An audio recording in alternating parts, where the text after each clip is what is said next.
سبحان اللہ وبحمدہ عدد خلقہ ورضا نفسہ وزنة عرشہ ومداد کلماتہ. سبحان اللہ، پاک ہے اللہ، وبحمدہ، اور اس کی تعریف کے ساتھ، یعنی میں اس کی پاکی بیان کرتی ہوں.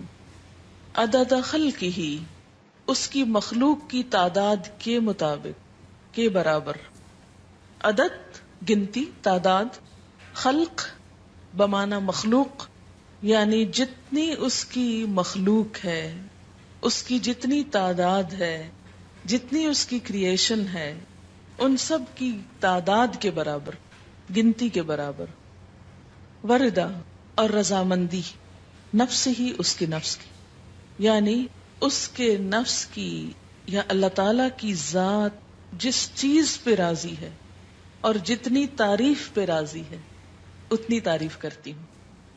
وزنۃ عرشہ، اور اس کے عرش کے وزن کے برابر، یعنی جس عرش پر اللہ تعالی متمکن ہے اس کا جتنا وزن ہے ہم تو اس کا احاطہ بھی نہیں کر سکتے، اس کے برابر.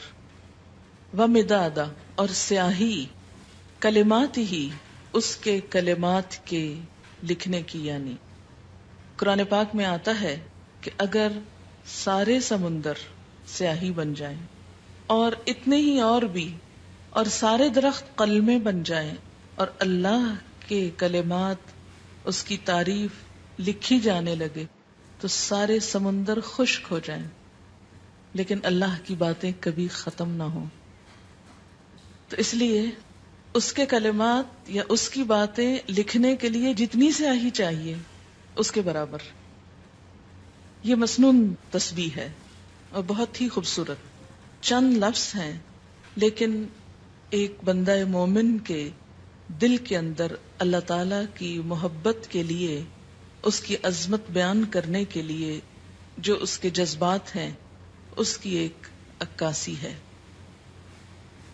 اب دیکھیں کہ اللہ تعالی کی ذات جتنی بلند ہے اور اس میں جتنی خوبیاں ہیں ان کا احاطہ کرنا ہم جیسے کم عقل اور حقیر انسانوں کے لیے ممکن ہی نہیں.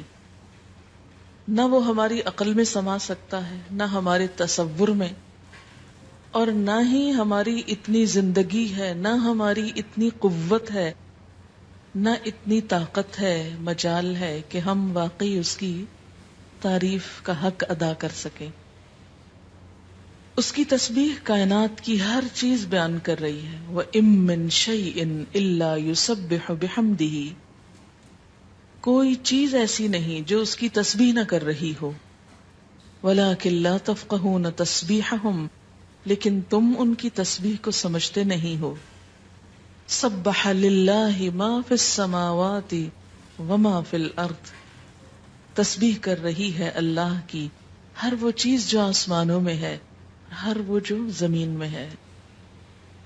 جب ہر چیز اس کی تسبیح میں لگی ہوئی ہے تو میری زبان اس کی تسبیح سے خالی کیوں رہے؟ اگر میں نہیں کروں گی تو میری محرومی ہے. اللہ تعالیٰ کا تو کچھ بھی نقصان نہیں. بے شمار فرشتے صرف پیدا ہی اس لیے ہوئے ہیں کہ وہ اللہ کی تسبیح بیان کریں، اس کی تعریف بیان کریں. اس لیے تسبیح کرنا سراسر خود انسان کے اپنے فائدے کے لیے ہے. اس طرح انسان باقی کائنات کا ہم نوا ہو جاتا ہے. جس ذات سے جتنی محبت ہوتی ہے اس کے لیے الفاظ کا چناؤ اتنا ہی مشکل کام ہوتا ہے، اور اللہ کی تعریف کے لیے الفاظ کا چناؤ ہم عام انسانوں کے بس میں نہیں. اس لیے ہمیں لازمی طور پر سہارا لینا ہے نبی صلی اللہ علیہ وسلم کے الفاظ کا. تو آپ نے جو الفاظ سکھائے مسنون بھی ہیں اور بہت جامع بھی ہیں. آپ صلی اللہ علیہ وسلم کی یہ خصوصیت تھی کہ انما اوتیت جوامع الکلم، مجھے جامع کلمات عطا کیے گئے ہیں. آپ صلی اللہ علیہ وسلم کی گفتگو کی ایک خوبی تھی کہ کم الفاظ میں بڑی بات کہہ سکتے تھے. تو یہاں بہت کم الفاظ میں بہت خوبصورت طریقے سے اللہ تعالی کی تسبیح بیان کی گئی ہے.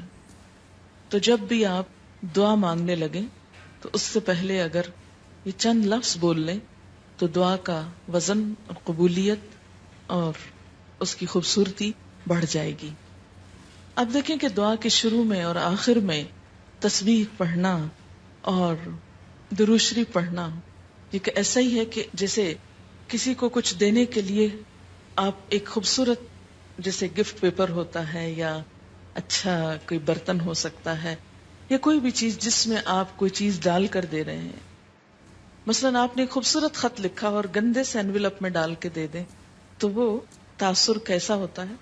درست نہیں ہوتا. اسی طرح آپ اچھی سے اچھی بات کہنا چاہیں مگر الفاظ اچھے نہ ہوں تو اس کے اندر خوبی نہیں آئے گی اچھی سے اچھی بات میں. تو الفاظ کا اچھا چناؤ اور دعاؤں کے آگے پیچھے اللہ کی تسبیح یہ بہت ہی ضروری ہے اور بہت مفید ہے، اور اس سے بڑھ کر جامع الفاظ کم ہی ملیں گے آپ کو. اس لیے ان کو یاد بھی کر لیجئے اور عادت بھی بنا لیجئے. اب اس شعور کے ساتھ جو کچھ ہم نے اس کا معنی سمجھا ہے، مثلاً عدد خلقی ہی، تو آپ سوچئے ذرا کہ اس کی مخلوق کی گنتی. مثلاً کہا جاتا ہے کہ آسمانوں پر جتنے ستارے ہیں اگر ان کو فرضی نام دے دیے جائیں، مثلاً ABCD، تو ان ناموں سے پکارنے میں یا ان کی صرف گنتی کرنے میں 400 ملین سال چاہیے، کیونکہ انسان نمبر ایک تو احاطہ ہی نہیں کر سکتا. اور اگر صرف گننے لگے ان کو، صرف ستاروں کو، ابھی زمین کے ذرات کو نہیں، ریت کے ذرات کو نہیں، اگر آپ میں سے ہر ایک کو پورا کراچی شہر مثلاً سمندر کے کنارے پہنچ جائے اور ایک ایک گلاس ریت کا اٹھا کر اس کو دے دیا جائے ہر شخص کے کہ اس کے ذرات گنو، تو میرا خیال ہے کہ صرف وہ ذرے گننے میں اس کو کئی سال لگ جائیں، ایک عمر بیت جائے. تو ہم نہ تو یہ ذرات گن سکتے ہیں، نہ یہ ستارے گن سکتے ہیں، اور نہ ہی ہماری اتنی عمر ہے. تو یہ ایک تسبیح لے کہ اگر ہم چند دفعہ سبحان اللہ کہہ بھی دیتے ہیں، اس سے حق نہیں ادا ہوتا. سارا دن بھی بیٹھ کے تسبیح پڑھیں تو مت کبھی سوچیں کہ ہم بڑے عبادت گزار ہو گئے اور بہت کچھ کر لیں. کچھ نہیں کیا. کبھی اپنی عبادت کا انسان کو غرور نہیں آنا چاہیے، نہ کبھی عبادت کے تکبر میں مبتلا ہوں، کیونکہ ہم اللہ کا حق ادا کر ہی نہیں سکتے. تو پھر جب انسان یہ کہتا ہے عدد خلق ہی، تو گویا وہ سب کچھ گنا گیا جو آپ ویسے نہیں گن سکتے. لیکن شرط یہ کہ دل سے کہیں عدد خلق ہی ورضا نفسہ ہی، اتنی تسبیح جس پہ وہ راضی ہو جائے. بس مجھے اس کو راضی کرنا ہے. میں جب تک تسبیح کروں گا جب تک وہ راضی ہو جائے، اس کی رضا کے برابر. وزنۃ عرشہ، اور وزن میں اس کا عرش، اس سے وزنی کوئی چیز نہیں، اور اس کے کلمات لکھنے کی سیاہی کے برابر. وہ کتنی ہے اس کا احاطہ بھی ہم نہیں کر سکتے.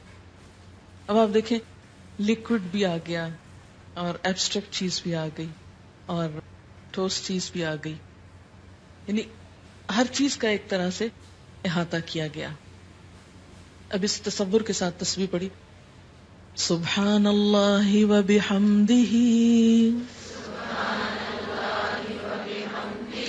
عدد خلقہ ورضا نفسہ وزنۃ عرشہ